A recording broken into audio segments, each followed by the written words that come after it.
शिवसेना पक्ष आणि चिन्हावर आज पुन्हा एकदा सुप्रीम सुनावणी होणार आहे। आज शिंदेंच्या वकिलांकडून कोर्टामध्ये युक्तिवाद करण्यात येईल आणि काल शिवसेना पक्ष आणि धनुष्यबाण चिन्ह हे कुणाचं यावर सुप्रीम कोर्टात अत्यंत महत्त्वाची सुनावणी पार पडली।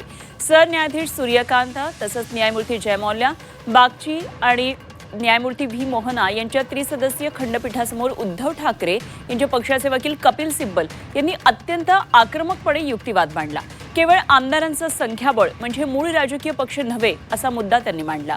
आमदार एकत्रित सुरतला गेले आणि त्यानंतर ते गुवाहाटीला गेले आणि हा योगायोग नव्हता, सर्व पूर्व नियोजित होतं अशी बाजू त्यांनी कोर्टात मांडली।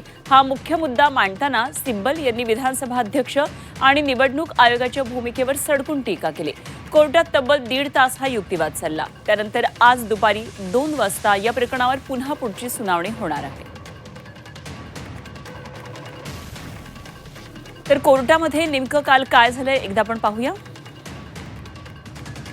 उद्धव ठाकरे यांच्या नेतृत्वाखाली पक्षाने 2013 आणि 2018च्या घटनेनुसार निवडणुका लढवल्या आणि जिंकल्या असं कपिल सिब्बल यांनी आपल्या युक्तिवादात म्हटलंय। या संपूर्ण कालावधीत उद्धव ठाकरे यांनी पक्षप्रमुख म्हणून काम केलं। निवडणूक आयोग, महाराष्ट्र विधानसभेचे अध्यक्ष आणि लोकसभेचे अध्यक्ष या सर्वांनी उद्धव ठाकरे यांच्या नेतृत्वाखालील शिवसेनेला मान्यता दिली होती। उद्धव ठाकरे यांच्या नेतृत्वाखाली शिवसेनेमध्ये एकनाथ शिंदे यांनी 2014 ते 2019 या काळामध्ये मंत्री म्हणून काम केलं।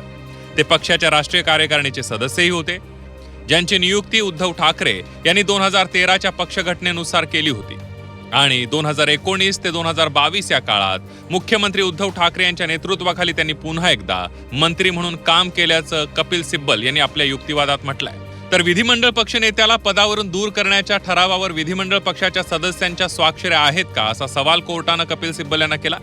तर त्या ठरावावर विधिमंडळ पक्षाच्या सदस्यांच्या स्वाक्षऱ्या नाहीत असं कपिल सिब्बल यांनी उत्तर दिलं। आमदारांच्या तरी स्वाक्षऱ्या आहेत का असं कोर्टानं विचारलं।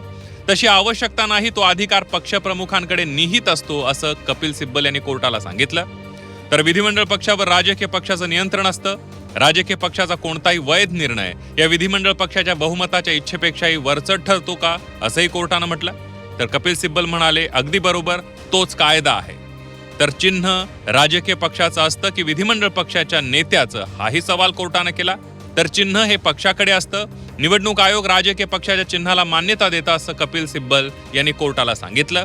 चिन्ह उमेदवाराला दिलं जातं असं कोर्टानं म्हटलं। तर अगदी बरोबर आहे, उमेदवाराला चिन्ह दिलं जातं असं कपिल सिब्बल म्हणाले। तर राजकीय पक्षात बहुमत असणं म्हणजे नक्की काय आणि विधिमंडळ आमदारांच्या बाबतीमध्ये ते कसं असं कोर्टानं प्रतिसवाल केला। तर अगदी बरोबर आहे, म्हणूनच न्यायमूर्ती महोदय पक्षाच्या रचनेतील सर्व स्तरांचा विचार करणं आवश्यक असल्याचं कपिल सिब्बल म्हणाले।